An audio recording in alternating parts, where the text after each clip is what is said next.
TV Patrol. One TV Patrol. One TV Patrol. One TV Patrol. Konseho gipangandaman ang sunod nga Local Legislative Award. Wala kawad-i og paglaom ang konseho sa Dakbayan sa Usamis nga makuha ang pinakataas nga award sa Local Legislative Award bisan tuod og pakyas ang konseho sa bag-o pa lang gipagayon nga Local Legislative Award. Si Usamis City Philippine Councilors League Chapter President Consel Dinky Suizo nga nakuha sa Dakbayan sa Orqueta ang unang dapit, ikaduha ang Dakbayan sa Usamis o ikatulo ang Tangub City sa Component City category. Sa Municipality category, nakuha ang unang dapit sa lungsod sa Aluran, ikaduha ang lungsod sa Tudela o ikatulo ang lungsod sa Concepcion.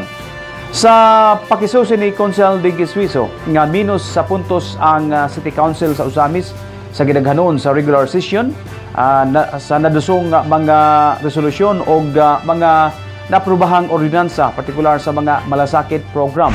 We actually have this lower scores regarding the ordinances on the malasakit, pag-unlad, and pagbabago. And it is advised, and I also recommend that this time around, during our second term, maybe we could pass ordinances because we have more than enough resolutions regarding the 3 thresholds, but ordinances were lacking. So probably we could have enacted measures in ordinance so that we could qualify for the next evaluation for the second term that we are having. Apan alang kang Majority Floor Leader Attorney Mars Tapayan nga iyang gitahod ang desisyon sa Department of Interior and Local Government nga maoy ahensya sa kagamhanan nga mipasayon sa evaluation. Apan kon kalabot lang sa programa sa malasakit, ikapasigarbo sa Asenso Administration ang full free hospitalization o burial assistance nga wala sa ubang lungsod o syudad sa probinsya.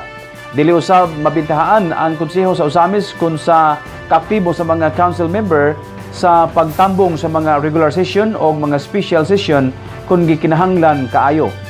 Apan kini nga resulta wala makapaluya sa konseho og ang sunod nga evaluation sa DILG mas labaw nilang gipangandaman. On the ordinance of pagmalasakit, we have adequate ordinance.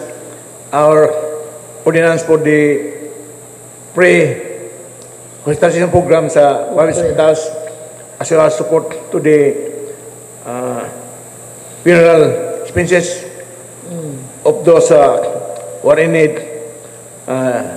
pre-coping and financial assistance. That will be a very adequate program, although it's only one ordinance, but we are sustaining it every month, more than 6 million, and not even anyone LGU in the province could imitate that.